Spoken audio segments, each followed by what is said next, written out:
بسم اللہ الرحمن الرحیم۔ معزز ناظرین السلام علیکم۔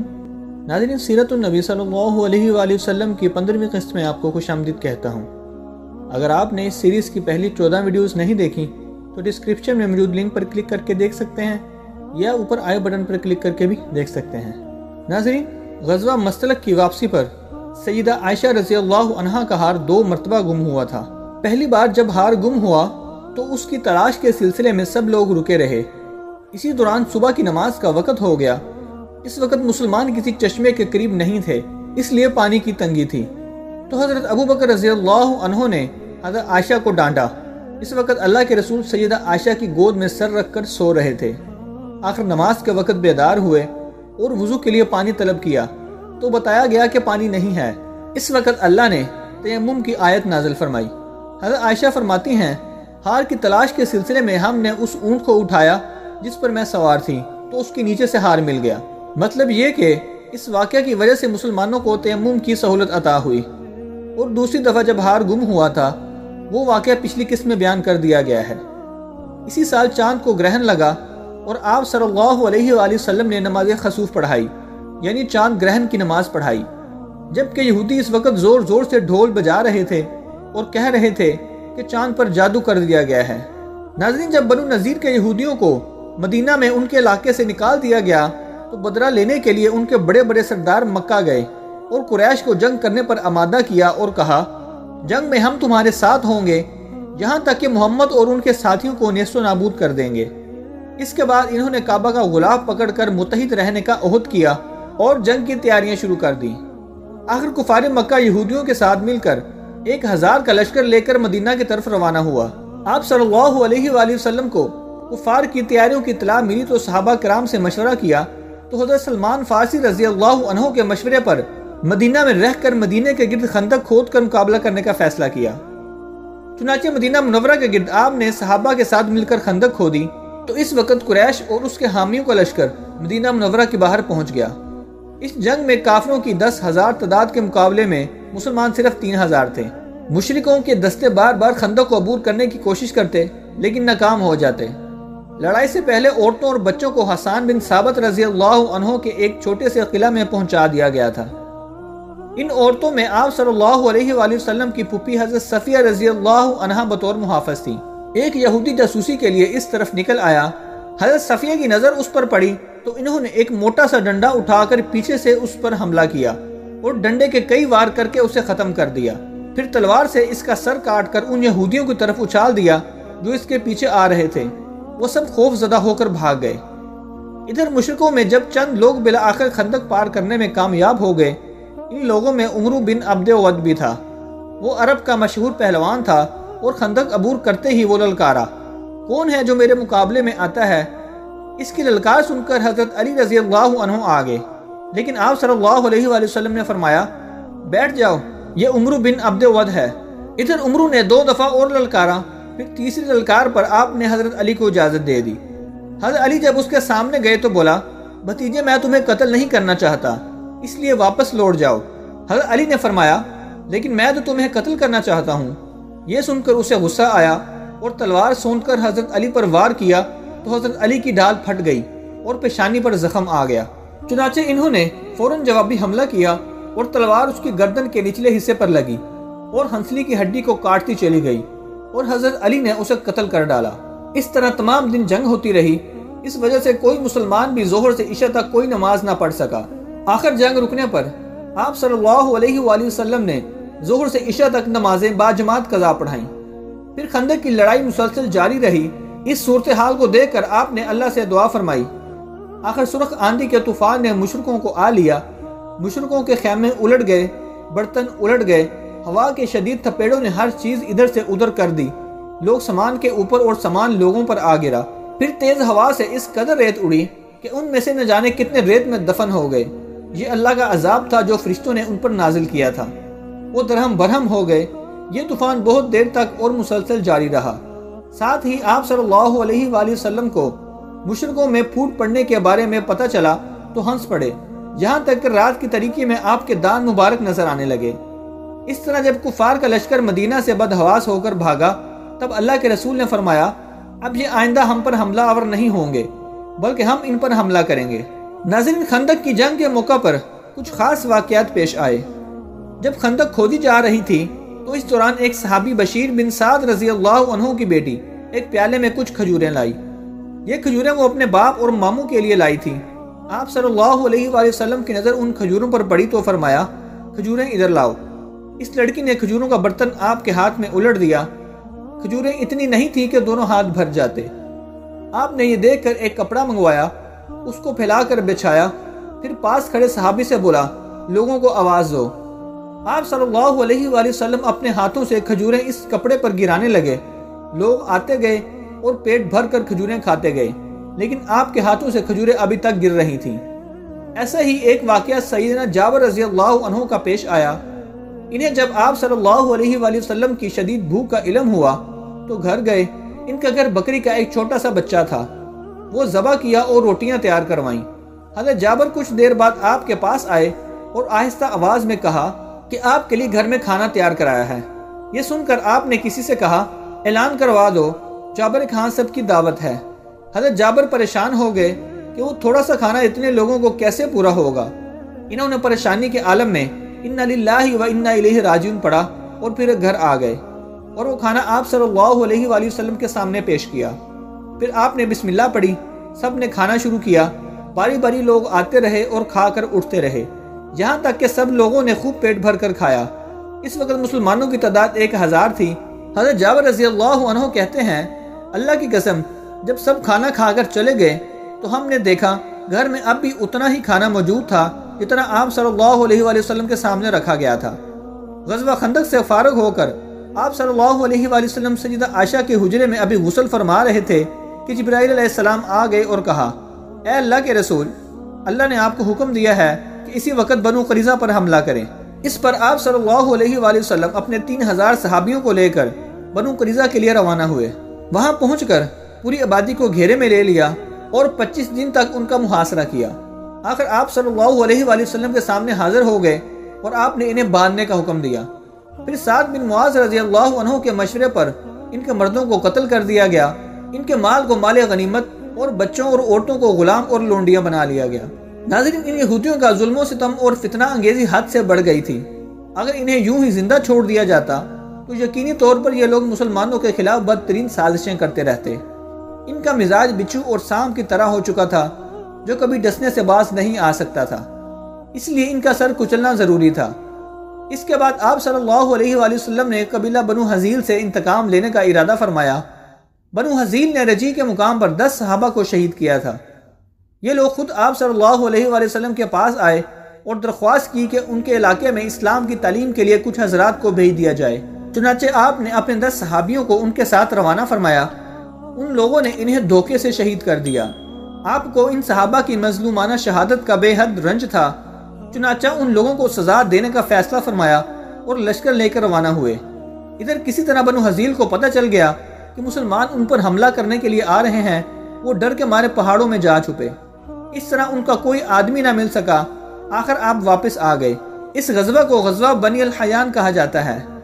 راستے میں آپ صلی اللہ علیہ وآلہ وسلم ابوا کے مقام سے گزرے تو اپنی والدہ کی قبر پر رکے، 2 رکعت نماز پڑھی، پھر والدہ کی قبر پر بیٹھ کر روئے۔ آپ کو روتے دیکھ کر صحابہ کرام بھی رو پڑے۔ کچھ دن بعد آپ صلی اللہ علیہ وآلہ وسلم نے ایک خواب دیکھا کہ صحابہ کرام کے ساتھ امن کی حالت میں مکہ میں داخل ہو رہے ہیں۔ پھر عمرہ کے بعد آپ اور صحابہ نے بال منڈوائے اور بیت اللہ میں داخل ہوئے۔ پھر آپ نے بیت اللہ کی چابی لی اور عرفات میں قیام کرنے والوں کے ساتھ قیام فرمایا۔ پھر آپ نے صحابہ کے ساتھ بیت اللہ کا طواف کیا۔ یہ خواب آپ نے صحابہ کرام کو سنایا اور فرمایا، میرا ارادہ عمرے کا ہے۔ یہ سننے کے بعد سب نے سفر کی تیاریاں شروع کر دیں۔ آخر ایک روز عمرے کے لیے مدینہ سے روانہ ہوئے۔ عمرے کا اعلان آپ نے پہلے ہی کرا دیا تھا تاکہ مشرکوں کو پہلے معلوم ہو جائے کہ آپ بس عمرے کی نیت سے آ رہے ہیں۔ آپ صلی اللہ علیہ وآلہ وسلم نے ذوالحلیفہ کے مقام پر احرام باندھا، پہلے مسجد میں 2 رکعت نماز ادا کی، پھر مسجد سے ہی اونٹنی پر سوار ہوئے۔ اکثر صحابہ کرام نے بھی یہیں سے احرام باندھا۔ آپ اس سفر پر ذی القعدہ کے مہینے میں روانہ ہوئے۔ قافلے کے ساتھ قربانی کے جانور بھی تھے۔ اس سفر میں آپ کے ساتھ 1400 صحابہ کرام تھے۔ چونکہ آپ عمرے کی نیت سے روانہ ہوئے تھے، اس لیے سوائے تلوار کے اور کوئی ہتھیار نہیں تھا۔ سفر کے دوران ایک مقام پر پانی ختم ہو گیا، صحابہ آپ کے پاس آئے۔ اس وقت آپ کے سامنے پانی کا ایک برتن تھا اور آپ اس سے وضو فرما رہے تھے۔ صحابہ نے بتایا، آپ کے پاس اس برتن میں جو پانی ہے، اس پانی کے علاوہ پورے لشکر میں کسی کے پاس اور پانی نہیں ہے۔ یہ سن کر آپ نے پانی کے برتن میں اپنا ہاتھ مبارک رکھ دیا تو آپ کی انگلیوں سے پانی اس طرح نکلنے لگا جیسے برتن میں چشمے پھوٹ پڑے ہوں۔ حضرت جابر رضی اللہ عنہ کہتے ہیں، جو ہی یہ پانی کا چشمہ پھوٹا، ہم سب نے پانی پیا، وضو بھی کیا اور اپنے برتن بھی بھرے۔ اگر ہم اس وقت 1,00,000 بھی ہوتے تو بھی پانی ہمارے لیے کافی ہو جاتا، جبکہ اس وقت ہماری تعداد 1400 تھی۔ چنانچہ مسلمانوں کا قافلہ اسفان کے مقام پر پہنچا تو آپ صلی اللہ علیہ وآلہ وسلم کے پاس بشر بن سفیان عتکی رضی اللہ عنہ آئے۔ آپ نے پہلے ہی انہیں جاسوس بنا کر مکہ کی طرف روانہ کیا تھا۔ بشر رضی اللہ عنہ نے آ کر بتایا، اے اللہ کے رسول، قریش کو اطلاع مل چکی ہے کہ آپ مدینہ سے روانہ ہو چکے ہیں اور انہوں نے عہد کیا ہے کہ وہ آپ کو مکہ میں داخل نہیں ہونے دیں گے، اور خالد بن ولید گھڑ سوار دستہ لیے کرائے غمیم کے مقام تک آ گئے ہیں۔ یہ اطلاعات ملنے پر آپ صلی اللہ علیہ وآلہ وسلم نے حضرت عباد بن بشر رضی اللہ عنہ کو حکم فرمایا کہ وہ مسلمان گھڑ سواروں کے ساتھ آگے بڑھیں۔ یہ آگے بڑھے اور خالد بن ولید کے دستے کے سامنے پہنچ گئے۔ نماز کا وقت ہوا تو آپ نے نماز شروع کی۔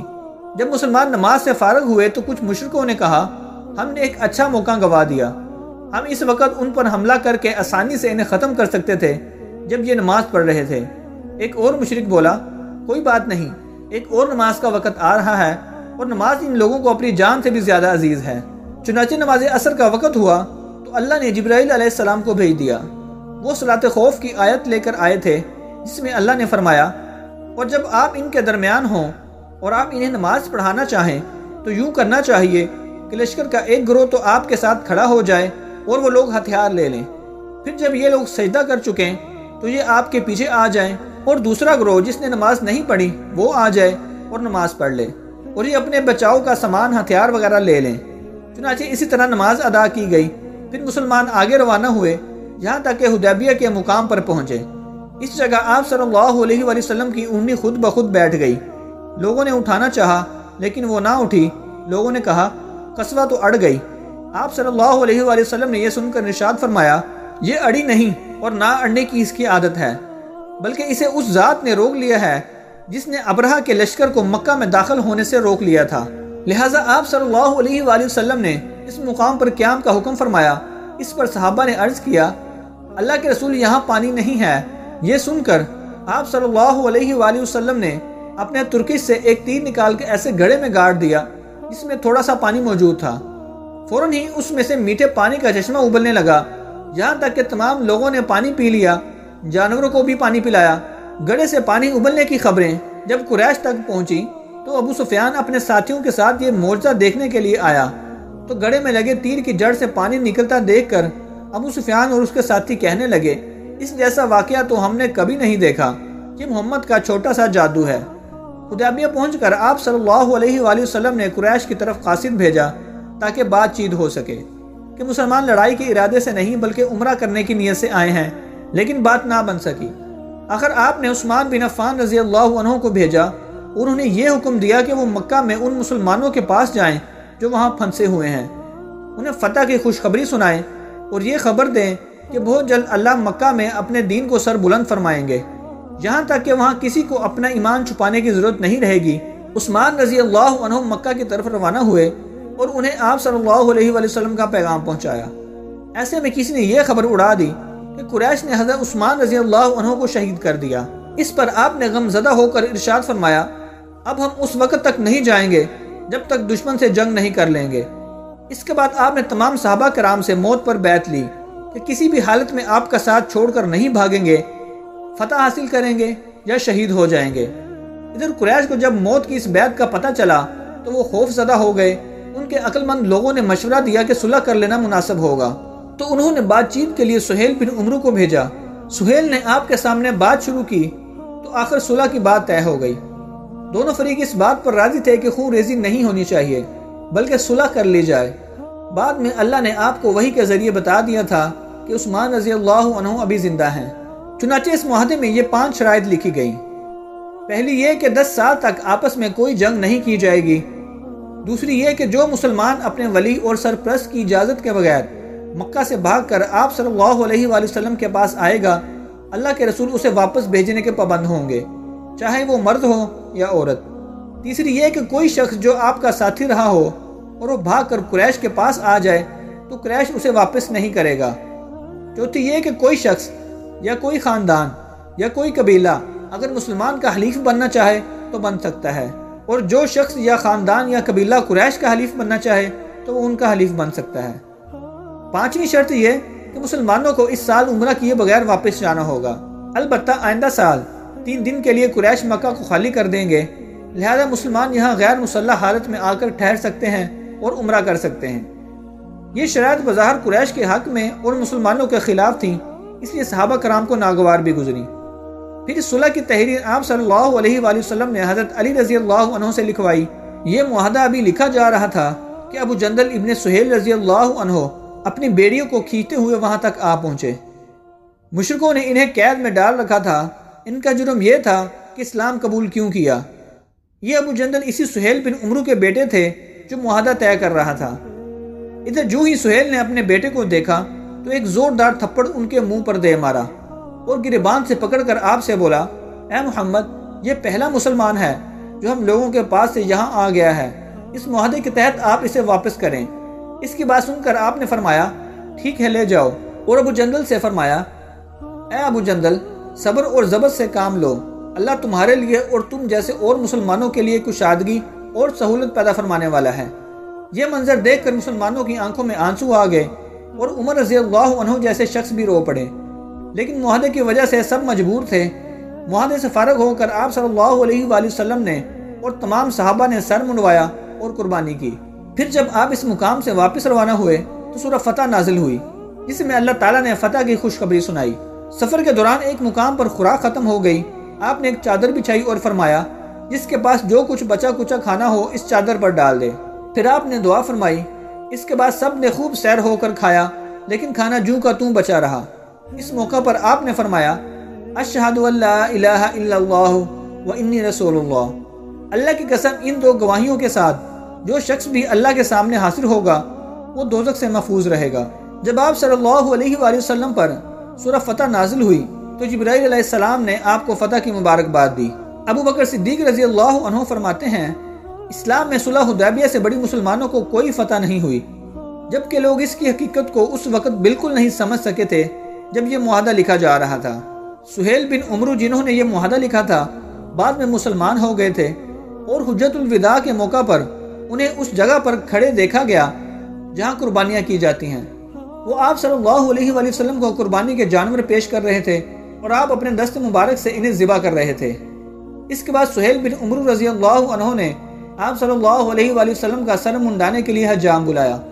اس وقت یہ منظر دیکھا گیا کہ آپ کا جو بال بھی گرتا سہیل بن عمرو اسے اپنی آنکھوں سے لگا لیتے تھے۔ اسی سال 6 ہجری کو شراب حرام ہوئی۔ حکم آنے پر لوگوں نے شراب کے مٹکے توڑ دیے اور شراب بارش کے پانی کی طرح نالیوں میں بہتی نظر آئی۔ ناظرین، حدیبیہ سے تشریف لانے کے بعد آپ صلی اللہ علیہ وآلہ وسلم 1 ماہ تک مدینہ ہی میں رہے اور اس کے بعد آپ خیبر کی طرف روانہ ہوئے۔ خیبر ایک بڑا قصبہ تھا، اس میں یہودیوں کی بڑی بڑی حویلیاں، کھیت اور باغات تھے۔ یہ یہودی مسلمانوں کو بہت ستاتے تھے اور اسلام کے خلاف سازشیں کرتے رہتے تھے۔ مدینہ منورہ سے خیبر کا فاصلہ 150 کلومیٹر کا ہے۔ آپ صلی اللہ علیہ وآلہ وسلم نے اپنے صحابہ میں سے صرف ان لوگوں کو چلنے کا حکم فرمایا جو حدیبیہ میں ساتھ تھے۔ اس غزوے میں آپ کے ازواج میں سے حضرت ام سلمہ رضی اللہ عنہا بھی ساتھ تھیں۔ آپ جب خیبر کے سامنے پہنچے تو یہ صبح کا وقت تھا۔ حضرت عبداللہ بن قیس رضی اللہ عنہ فرماتے ہیں کہ میں رسول اللہ کی سواری کے پیچھے پیچھے تھا، ایسے میں نے لا حول ولا قوت الا باللہ العلی العظیم پڑھا۔ میرے منہ سے یہ کلمہ سن کر آپ نے فرمایا، اے عبداللہ، یہ کلمہ جنت کے خزانوں میں سے ایک خزانہ ہے اور یہ کلمہ اللہ کو بہت پسند ہے۔ ناظرین، خیبر کے لوگوں نے جب آپ کو اور آپ کے لشکر کو دیکھا تو چیختے چلاتے میدانوں میں نکل کر آئے اور پکار اٹھے، محمد ایک زبردست لشکر لے کر آئے ہیں۔ یہودیوں کی تعداد وہاں تقریباً 10,000 تھی۔ آپ صلی اللہ علیہ وآلہ وسلم نے یہودیوں کے ان قلعوں میں سب سے پہلے ایک قلعہ نطات کا محاصرہ کر لیا۔ اس مقام پر آپ نے ایک مسجد بھی بنوائی۔ جتنے دن خیبر میں رہے اسی مسجد میں نماز ادا فرماتے رہے۔ آپ صلی اللہ علیہ وآلہ وسلم نے کچھ صحابیوں کو یکے بعد دیگرے پرچم دے کر جنگ کے لیے بھیجا، لیکن وہ ناکام لوٹتے رہے۔ قلعہ نطات کے لوگ 7 دن تک برابر جنگ کرتے رہے۔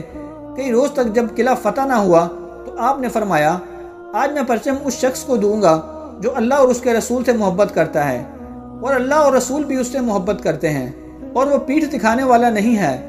اللہ اس کے ہاتھ پر فتح عطا فرمائیں گے۔ صحابہ کرام نے جب یہ اعلان سنا تو ہر ایک نے چاہا کہ یہ پرچم انہیں مل جائے، لیکن پھر آپ نے حضرت علی رضی اللہ عنہ کو پرچم دیا اور فرمایا، جاؤ اور پیچھے مڑ کر نہ دیکھنا۔ حضرت علی پرچم کو لہراتے ہوئے قلعہ کی طرف روانہ ہوئے، پھر قلعہ کے نیچے پہنچ کر جھنڈے کو نصب کر دیا۔ پھر یہودی قلعہ سے نکل کر ان کی طرف بڑھے۔ 2 یہودیوں کو یکے بعد دیگرے حضرت علی نے قتل کر دیا۔ پھر ایک یہودی کو حضرت زبیر بن عوام رضی اللہ عنہ نے ٹھکانے لگا دیا۔ ناظرین، خیبر کی یہ جنگ ہو رہی تھی کہ ایک شخص آپ صلی اللہ علیہ وآلہ وسلم کے پاس آیا۔ اس کا نام اسود رائی تھا اور وہ یہودی تھا اور ایک شخص کا غلام تھا۔ اس کی بکریاں چراتا ہوا اس طرف آ نکلا۔ اس نے کہا، اے اللہ کے رسول، مجھے اسلام کے بارے میں بتائیے۔ آپ نے مختصر طور پر اسلام کی خوبیاں بیان فرمائی اور اسے اسلام قبول کرنے کی دعوت دی۔ اس نے فوراً کلمہ پڑھ لیا اور تلوار لے کر مسلمانوں کے ساتھ قلعہ کی طرف بڑھے اور جنگ کرتے ہوئے شہید ہو گئے۔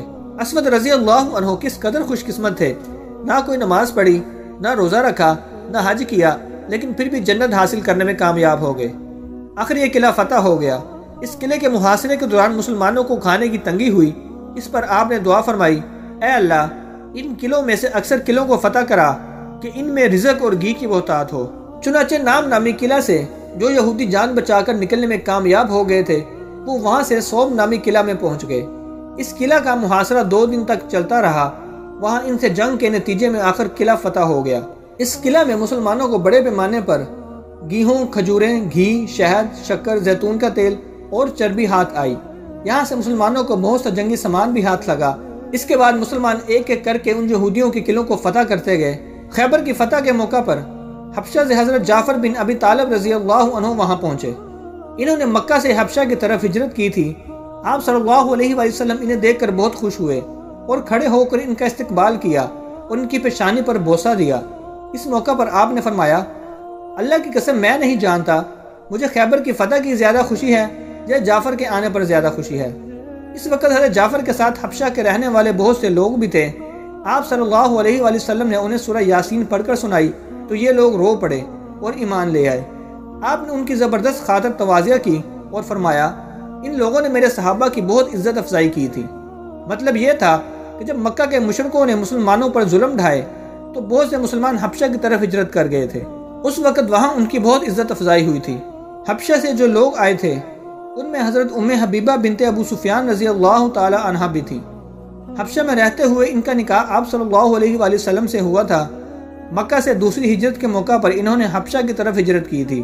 اس وقت ان کا پہلا خاوند عبداللہ بن حجش نے حبشہ جا کر عیسائی مذہب اختیار کر لیا تھا اور اسی حالت میں مر گیا تھا، جبکہ ام حبیبہ اسلام پر قائم رہی۔ ناظرین، اس ویڈیو کا اختتام یہیں پر ہوتا ہے۔ دعا ہے کہ اللہ تعالی ہمیں آپ صلی اللہ علیہ وآلہ وسلم کی زندگی کو پڑھنے کی اور ان کی سنت پر عمل پیرا ہونے کی توفیق عطا فرمائے۔ آمین ثم آمین۔ اگر آپ کو یہ ویڈیو اچھی لگی ہو تو اس کو لائک کریں اور اپنی قیمتی رائے کا اظہار کمنٹ میں ضرور کریں، اور چینل کو سبسکرائب کرنا مت بھولیے۔ اپنا بہت سارا خیال رکھیے۔ ملتے ہیں اس سیریز کی اگلی ویڈیو میں، تب تک اللہ حافظ۔